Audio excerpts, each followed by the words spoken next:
This is the book of Deuteronomy, chapter 33, verse 29, and it reads, Happy art thou, O Israel, who is like unto thee, O people saved by Yahweh Ba'ashem Yahushai, the shield of thy help, and who is the sword of thy excellency. And thine enemies shall be found liars unto thee, and thou shalt tread upon their high places. All praises, glory, and honor to Yahweh Ba'ashem Yahushai, Ba'ashem Wakakwadash. Double honors to the apostles and elders of Great Millstone who rule well in teaching us this 100% truth. Salutations to them, my fellow Akim who labor in this truth week in and week out on the highways and byways. Also salutations to the hopeful elect of the scattered 12 tribes of Israel, scattered to the four corners of the earth, that be like unto the speckled bird, also known as your Israelite foreigners and your so-called Negroes, Latinos, and Native Americans. To you, I say Shalom. This is your brother Ayashal Barazal coming back at you with another lesson that is edifying to the elect body of the nation of Israel.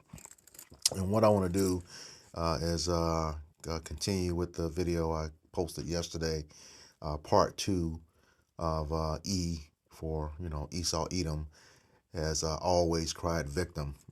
This is part 2. And I'm going to get into a couple of videos here. Yesterday I dealt with the CEO of the ADL crying about, them losing the narrative, that they can't control, what people think anymore. And mostly he blamed the app TikTok, all right, which we know that's a problem for a lot of folks. A lot of history is coming out, and it's all current. Before I get into these two videos, once again, I don't, and GMS does not take sides with anything that's going on between the Palestinians and the state of isn't real. That's what I call it, because they are imposters, and it's just that simple. Everything has been proven that they are not the chosen people of the Bible, and they know it. They know we know it, and that's why they're going to be making moves here, which is going to allude to in these next couple of videos. All right, so without further ado, let me get these two videos, and we'll get into some scriptures after that.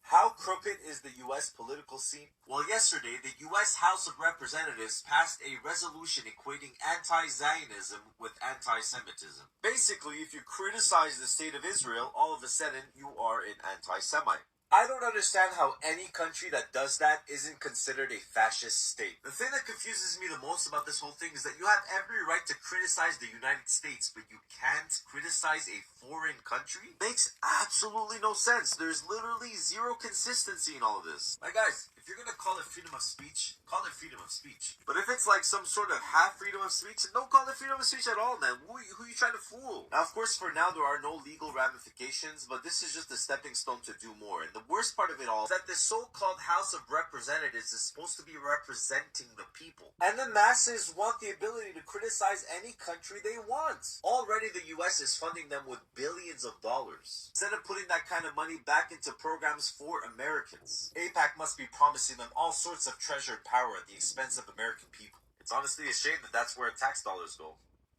How crooked is the U.S. political scene? Well, yesterday, the U.S. House of Representatives passed a resolution equating anti-Zionism with anti-Semitism. Basically, if you criticize the state of Israel, all of a sudden you are an anti-Semite.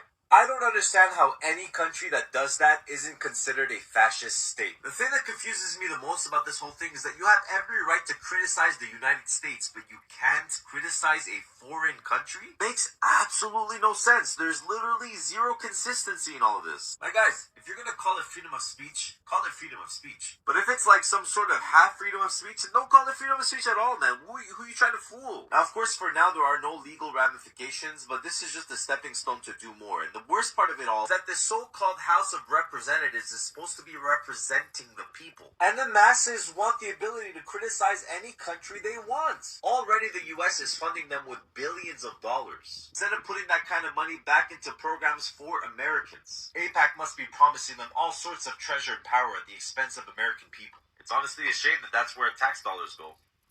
How crooked... So, as I'm sure many of you already know, the House passed a resolution condemning anti-Semitism and anyone who says Israel doesn't have a right to exist. But what they did was they conflated anti-Zionism with anti-Semitism and then made that shit a resolution. Also, you're telling me they created a resolution to condemn anti-Semitism and conflate it with anti-Zionism, and they called it House Resolution 888? Seriously? Seriously. 8-8, according to the Anti-Defamation League, is a dog whistle. It's a white supremacist numerical code for no one caught this in the review, and almost everyone voted for it. Everyone. That includes people in the Progressive Caucus, like Mark Pocan and Pramila Jayapal and Ro Khanna. And it includes the Squad, almost all of them. Cory Bush, Jamal Bowman, AOC, all of them voted for this. The only person who voted present on it, didn't even vote no, was Rashida Tlaib. And honestly, I understand and I'm giving her a pass on just voting present because, listen, you don't want to fucking be her right now. She has been under such fucking relentless attack. The viciousness that people have been coming after her. I don't blame her for just being like, and she's not hurting anything by just saying present, because it's not like her vote was like the deciding vote and she decided not to do it. So not only does AIPAC control our entire political process, okay? They control everybody in Congress. Everybody in Congress is scared of them. But tell me why a fucking right wing of the right wing Republican was the only one to vote against it, to vote no. Yeah, I'm talking about this country bumpkin right here, Thomas Massie, who is the only one who's actually stood up to the Israeli lobby and been like, sorry. He said he wasn't voting for the aid package. And now he's voted against the resolution equating anti-Zionism with anti-Semitism, which is insane that they even passed that. Bro, this guy is super fucking right-wing. Like, really right-wing. His, like, conservative voting record is, like, 94. But the reason why the New York Post wrote this, like, hit piece on him was because every once in a while, in that 6% of time, he will vote rationally. They meant this as a smear. Oh, look, he's voting with the Squad. But usually, in the small examples of when he does actually vote with the left, he's voting with the Squad because he's taking a reasonable non-hack position. And 6% is not very much, but apparently it's too much for DC. 412 to 2. We don't run our own government. They don't care what we think. Because if they actually listen to anyone that has been screaming at them over the last 2 months, the vote would not be fucking 412 to 2. And the one who voted no was a right winger. Absolutely pathetic. All right. So as I'm First things first. Um, you heard all of that, and what you heard in both clips is how much the U.S. government is controlled by the state of Israel, by AIPAC. All right. And with that being said, I know around this time last year, well, October of last year, is when that video, when Kyrie Irving posted that link to the documentary Hebrews to Negroes. And, a lot of videos done by GMS disproving some of the stuff that was said in that documentary. It wasn't true. But more importantly, there was a clip in that documentary. It was an interview with Harry Wallace Rosenthal done in 1976. It's called Hidden Tyranny. You can find it, on the internet if they still have it, an audio version of it as well. But more importantly, just the gist of it, that guy, Harry Wallace Rosenthal, laid it out exactly what they were going to do and take over every aspect of America. And that is what they did. I mean, you're starting to see that there's a lot of dual citizenship within the Congress. So pretty much you got agents for the state of Israel, making laws in the U.S. government, which is, what he said they were going to do. And about 30 days after that interview was made public, this guy was somehow unalived. Okay. But, everything he spoke in that interview was truth about what they were going to do. But more importantly, with this resolution, just going to get into the history of that word. You see it on the screen. All right. I can put the link in the description box. But it says you can see the word. Try not to get stuff watching their algorithms. It says hostility toward discrimination against the imposters as a religious or racial group. The term AS was coined in 1879. 1879 by the German agitator Wilhelm Marr to designate the anti-imposter campaigns underway in Central Europe at that time. Okay, like I said, you can go ahead and I'll put the link to this in the description box, and it comes from one of their publications, the Encyclopedia Britannica. But I just want you to see that this term was coined in 1879, which makes it only 143 years old. Okay, 143 years old. All right, so that just goes to tell you that it wasn't you know um, you know it wasn't that long ago. It wasn't that long ago that it's becoming a problem now because the truth is coming out. All right, so let me get the history of where it came from. All right, this is it's from the internet. It says the word. I asked the question, "What does Semitic mean?" And they came up with this. It says the name comes via Latin from Greek, Shem, the son of Noah in the Bible, from whom these people were traditionally supposed to descend. So, okay, let's get something straight here. You call yourselves the original Jews, the chosen people, which are Hebrew. So why are you using a term that has Latin and Greek origin? It makes no sense. Okay? It makes no sense. That the term is actually a sham. Shem in the Bible, but it's actually sham because there's no J's, O's, U's, E's, or V's in the ancient Paleo Hebrew. All right? So that's interesting. You using a word to describe, people being against you having Latin and Greek descent. That's another strike against you know you imposters. Just as you using the Assyrian script when Judah was never in the Assyrian captivity. All right, those were the 10 tribes. You get that in that account in Second Ezra 13. All right, and I believe Second Kings 17, starting in there. All right, so that once again, why are you using a word of Latin and Greek descent? And even the language you speak today, you call Hebrew. You can easily look this up. It's a combination of German and Slavic. Okay, it's not a pure language. It's defiled. Okay, combination of German and Slavic. That's according to your own records. All right. So let's get this picture here. I'm sure many of All right. This is the genealogy of Shem. All right. And if you follow his name straight down the center, you have a Arphaxad, Shelah, and then Eber. Okay. Eber is the beginning of the Hebrews. Okay. The Hebrew word Ibariah, which means from the past. Okay. Come all the way straight down. Then you have Abraham. All right. And off of Abraham to the right, you have Isaac. And then go down, you have Esau and Jacob. All right.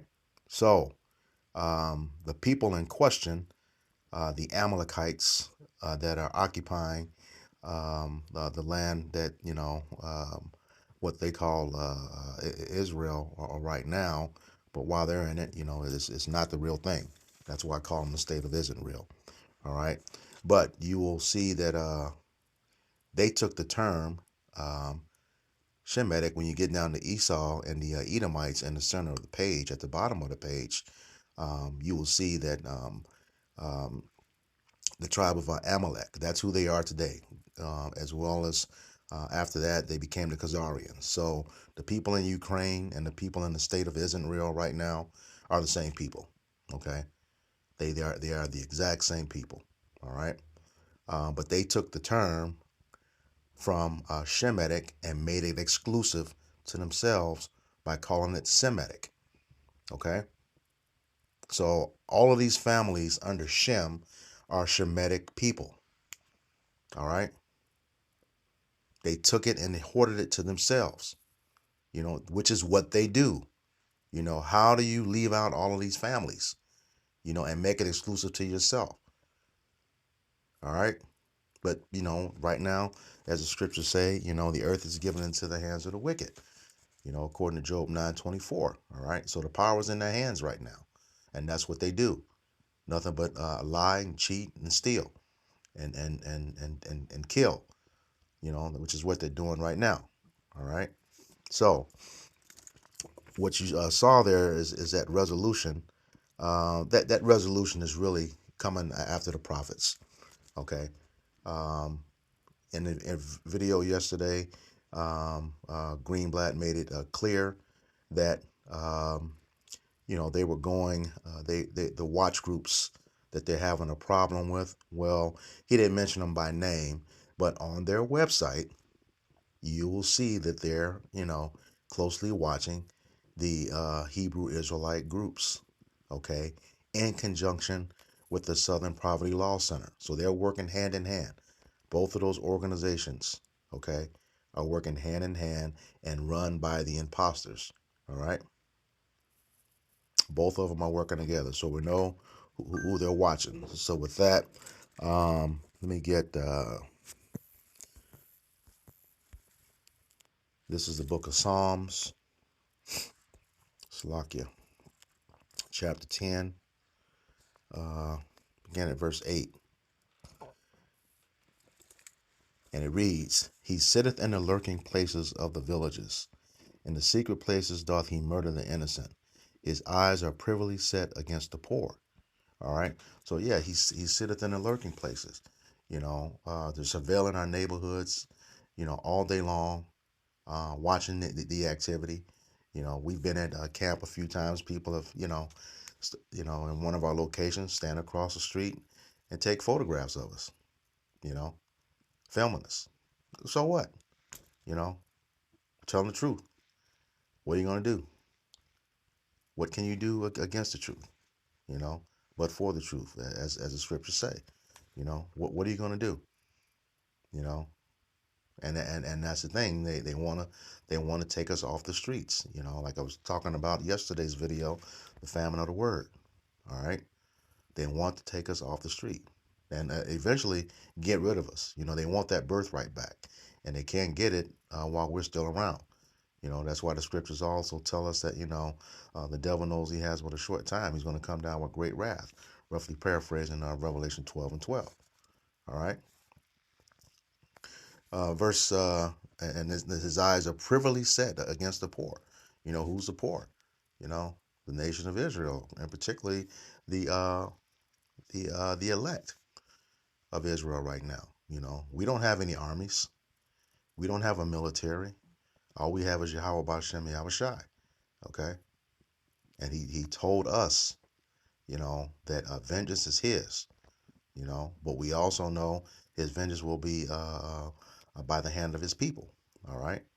But, we just have to be patient and do what he has commanded us to do. All right. Salakia. Verse 9. He lieth in wait secretly as a lion in his den. He lieth in wait to catch the poor. He doth catch the poor when he draweth them into his net. And one of those nets right now is this law, an unrighteous decree.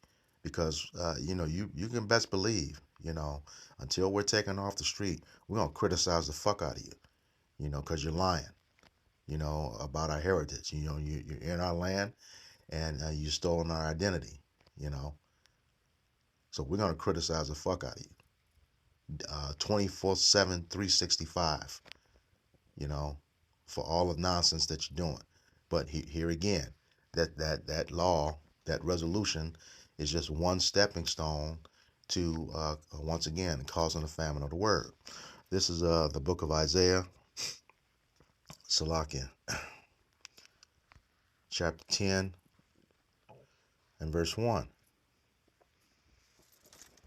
And it reads, Woe unto them that decree unrighteous decrees, and that write grievousness which they have prescribed. All right. So woe, that word woe goes into destruction. Yeah. Okay. You keep making laws like this, to squash out the truth. It's not going to happen.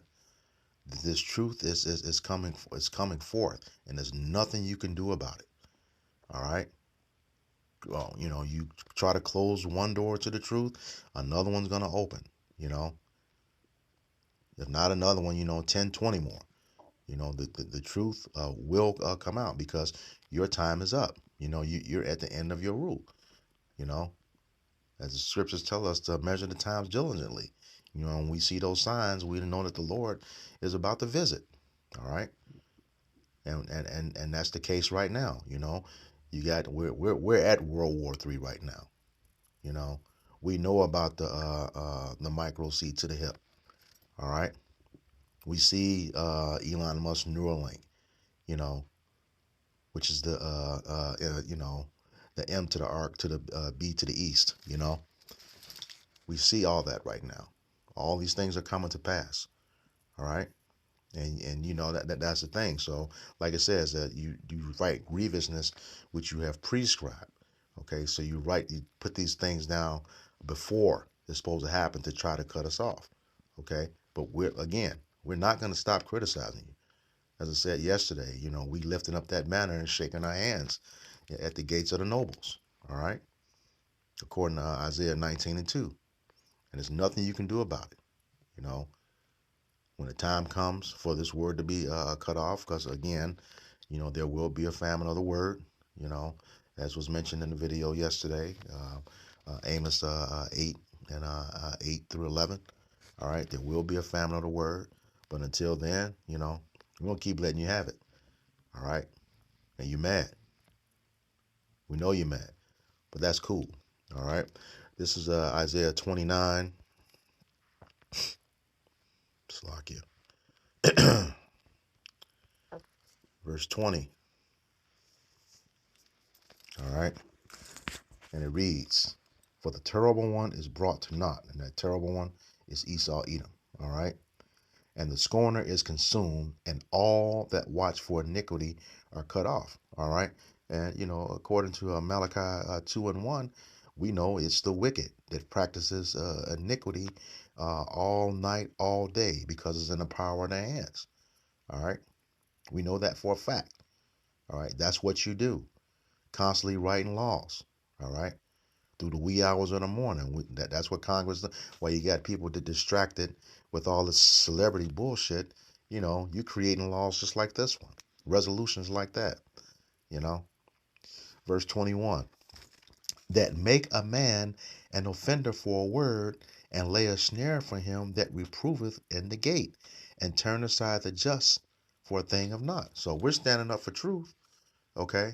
Telling the truth, and you want to criminalize it. You do not match up to the chosen people of the scriptures.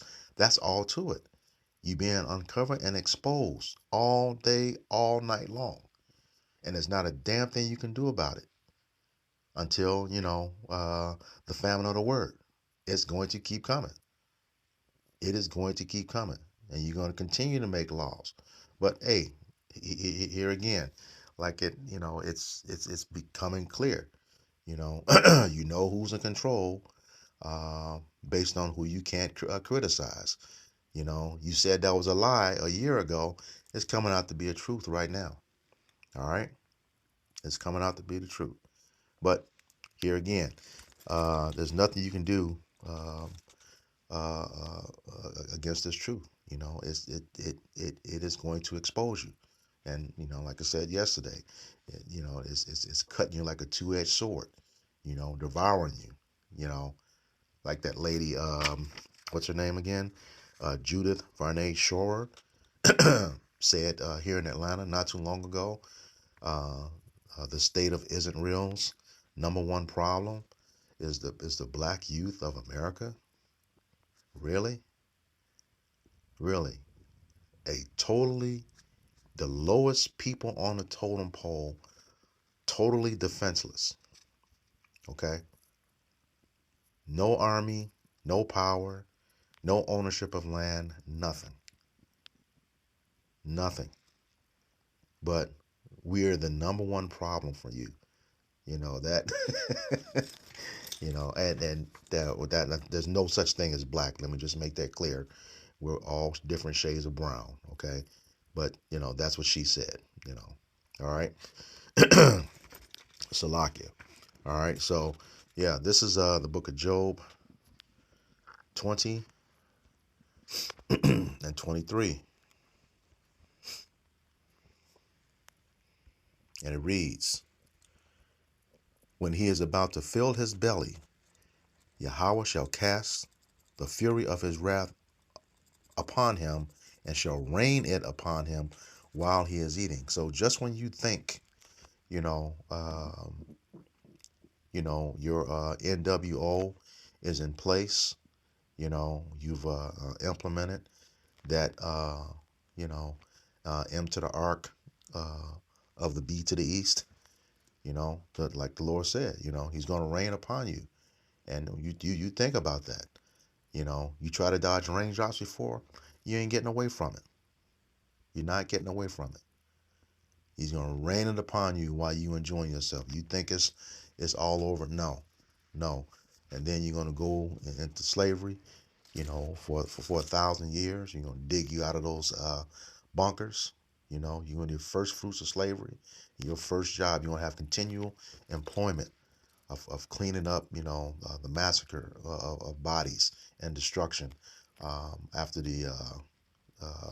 those nukes hit and destroy this place. All right. And then you're going to clean up our homeland too, that you defiled, with your swine and your Skittles Nations parades. All right.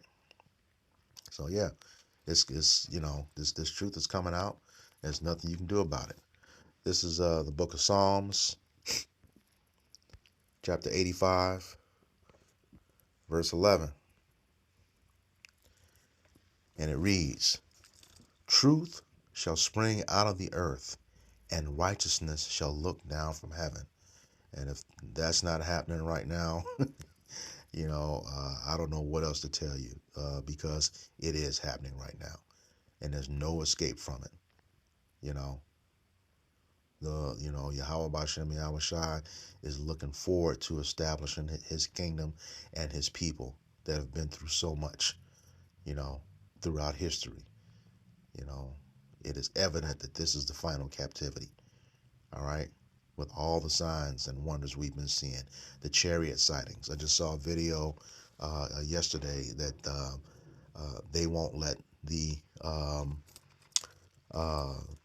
I forget what they call it, the UFO committee, have access to the files. What's that about? Because they know what's going to happen.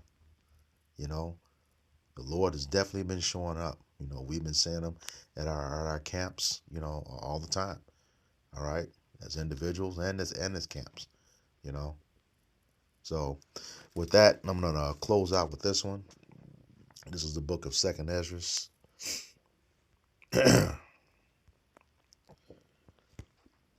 chapter 6, again at verse 27.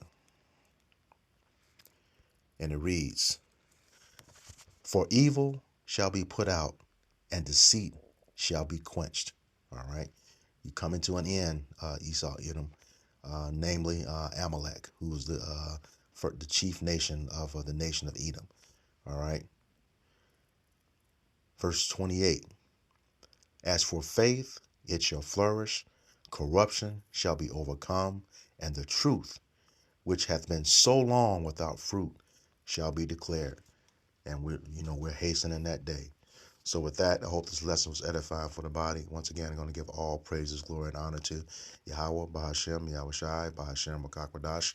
Double honors to the apostles and elders of Great Millstone who rule well and teaching us this 100% truth. Salutations to them and my fellow Akim who labor in this truth week in and week out on the highways and byways. Also, salutations to the hopeful elect of the scattered 12 tribes of Israel, scattered to the four corners of the earth, that be like unto the speckled bird. To you, I say, Shalom. Kwam Yasharala. Shalom.